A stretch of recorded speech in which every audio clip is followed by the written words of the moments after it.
morning. You join me on a fine, cool morning here in South Africa.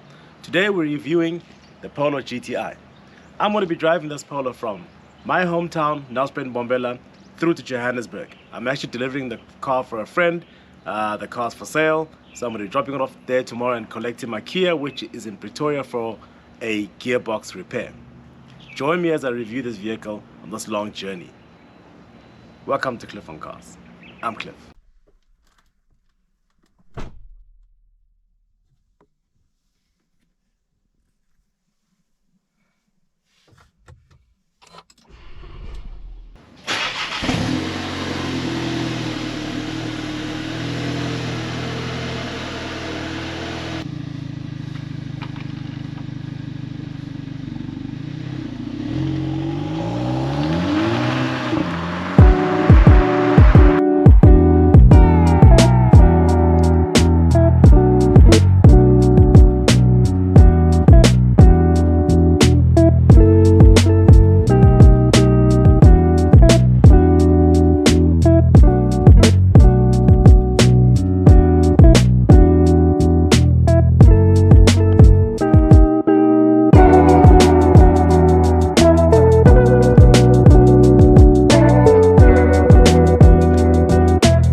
So let's look at the dashboard and the cockpit here inside of a Polo GTI.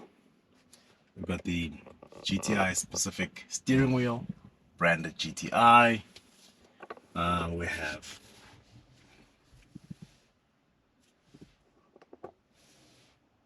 push start over there, and we have an array of driver assistance modes over here.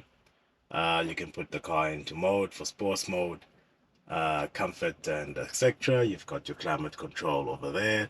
It is dual climate control. You can sync it and unsync it. Over there we've got the infotainment system. The dashboard has a red color scheme going through across it. I'm not really a big fan of that, but yeah, I guess some might love it. On the steering wheel, you've got your steering wheel controls. They illuminate when the car is on. I don't really like how this new systems work, where you don't have a button for each application, but rather it's sort of like a touch screen. Okay. On the door card, you've got the window control and the mirror controls on the driver's side. And obviously on the passenger side, you just have the one for the passenger window. Let's come now, let's have a look at cup holders. You've got two cup holders. However, they're very small cup holders. So the water bottle fits just fine. However, this tall Starbucks, sorry, the Seattle cup doesn't reach the bottom because it's too thin. You got a 12 volt over here. Got a very nice place to put your petrol card over here. I like that. Nice slot over here. Great. You got a storage space down there. And if you look inside, you've got your charging ports for your USBs chargers. Okay. We got the sunroof and the interior light control over here. And if we look, we're very nice roof.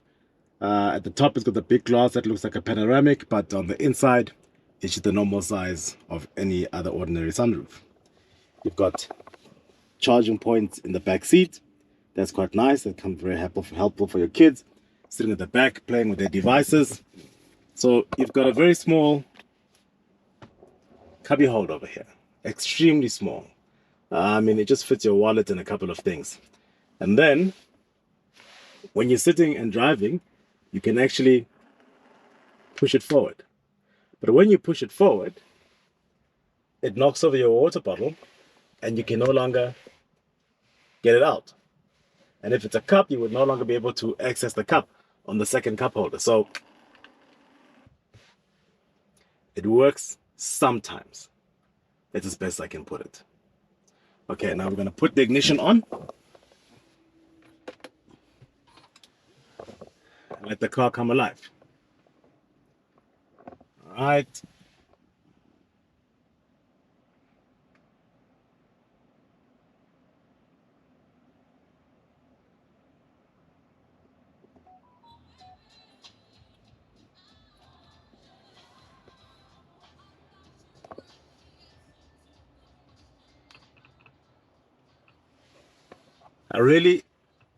Let's put the volume down.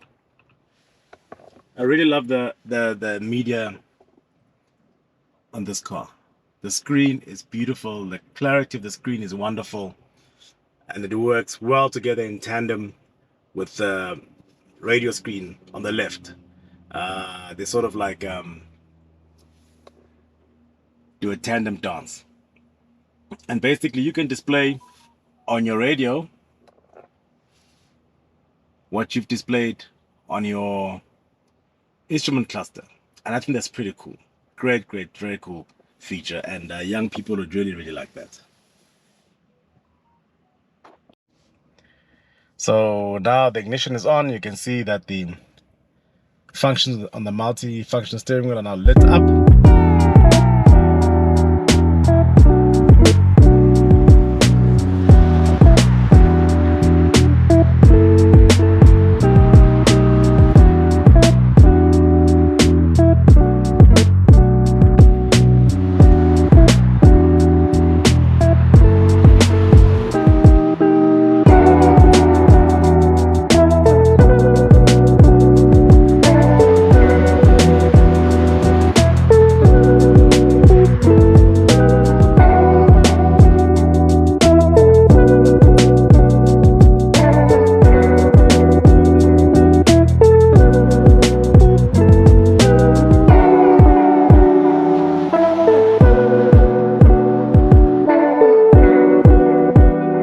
Okay, it's time to drive the Polo GTI.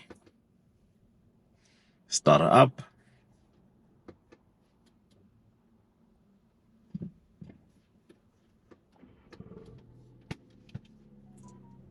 She's alive.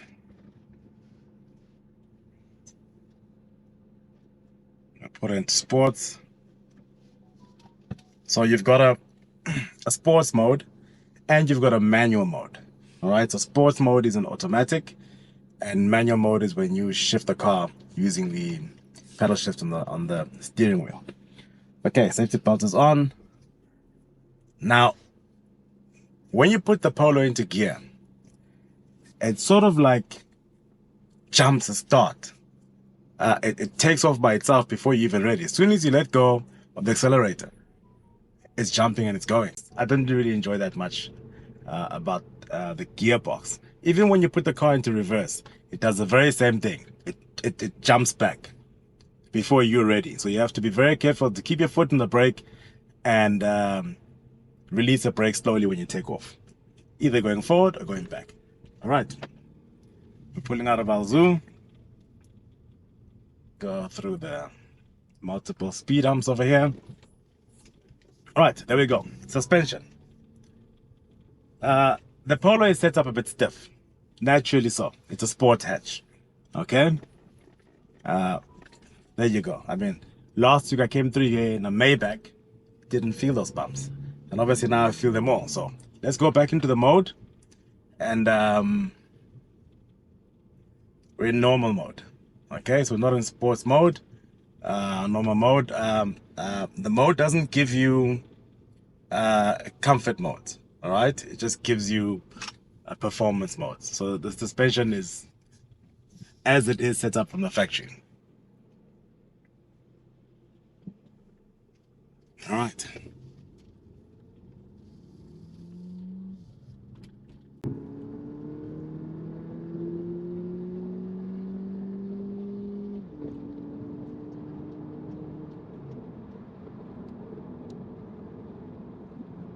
This DSG's got long gears. They're not quick, snappy gears. They are long gears. One thing to take note of. That's a setup on the gearbox. Right off the bat, first thing you're going to realize, road noise, wind noise. As a matter of fact, I think I'm going to have to pull into the slow lane, cross the entire freeway, and slow the car down so that I can be audible, because it is quite noisy in here. Okay, let's bring ourselves down to, this is 100 kilometers per hour, 90 kilometers per hour, and you're still getting a lot of road noise and a lot of wind noise. However, this Polo GTI is unapologetically a performance hatch, through and through. It likes to stay in the revs, it likes to be pushed hard, and that's when you're going to get the best out of this car. When the car is riding slowly on suburban roads, it's not comfortable at all. It's very bumpy and very jumpy. And you can understand that the suspension is set up for cornering at high speeds. When you get on the freeway, like I am now on the big highways, the suspension is more settled down. I was hoping for that, and I did get that. It's not settled down as much as I would like it to be, but it's livable. The quicker you get, the quicker you go, the more settled the suspension. Just remember that. Whenever you're driving a Polo GTI, don't jump in and think that, oh, this car is so bumpy. You need to go a bit quicker, all right? Steering wheel. You know I love steering wheel views. Now, steering wheel is thick, leather steering wheel, because I'm perforated leather around the 3 o'clock and the 9 o'clock side of the steering wheel. You know my view on steering wheels, my opinion, I don't really like thick steering wheels anymore. But this is a good steering wheel. It's a very nice steering wheel, it's a comfortable steering wheel, and it's got good support for your hands. Everything's very well laid out on the steering wheel. As usual, I think the multifunction steering wheels are too busy. There's just too much going on. It's not only a thing that's unique to the Polo, just all of them are just too busy for me. I've got the aircon now just on one. Whoa, now I've been looking down, the road is turning, and the lane assist brought the car back onto the road. And I've got to say, all along this journey, I've done about 180 Ks up to our zoo where I was parked now. The lane assist on this car is very, very active. It keeps you in the lane, and it somehow preempts what you need to do, and it starts doing it before you do it. And I realized that with the Maybach as well, that before you start turning, it gently starts turning for you. And this Polo does exactly the same thing, and I'm impressed with this lane assist on the Polo. Seat. How's the comfort on the seat? Look, this seat is comfortable enough for a hot hatch. I must say, it's nice and wide on the bottom of the seat and also on the backrest of the seat. Very nice and wide, and I can't fault the seat as well. As a matter of fact, the seat is what's assisting where the suspension lacks. The seat tries to make up a bit for the suspension as far as the comfort. I'll say it again. I love this infotainment system. It is fantastic. It is really good. Now you've got very, very cheap plastics here in the car over here. However, the plastic up on the top of the dash here, that's pretty good quality, but the rest of the plastic, no, not good quality at all. View at the back, it's very good. It's got good view at the back for a hatchback, not having a very big window. Then you've got the sunroof over here. The sunroof is very nicely tinted. I like that. It doesn't let a lot of light in, so it doesn't really bother you when you're driving. I've had the shade back the entire time. The shade is manual, but it closes nicely, pushes back, and you got the sky. So performance. This GTI is quick. It is quick. You will not be disappointed when it comes to performance. Let me put it to you this way, okay? In my world, in the world of Clifton cars and things, the Polo is the perfect Golf. Yeah, I said it, you heard me. The Polo is the perfect Golf. Why, you say? Why, Cliff? What makes the Polo the perfect Golf? It's a Polo and then there's a Golf. But I'll tell you why. The Polo is the size of what a Golf is supposed to be. Golf is too big now. It's a big vehicle. Have you ever parked a Golf 8 next to a Jetta 4? So, brakes?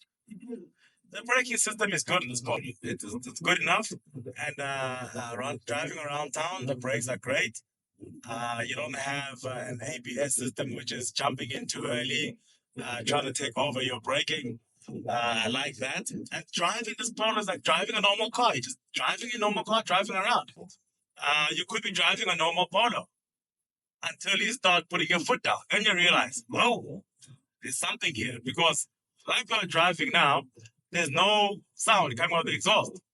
We're just driving along. And I like that. I don't like a car that's always shouting. I like a car that reacts to what you are doing, to your inputs as a driver. It should not be dictating what is happening.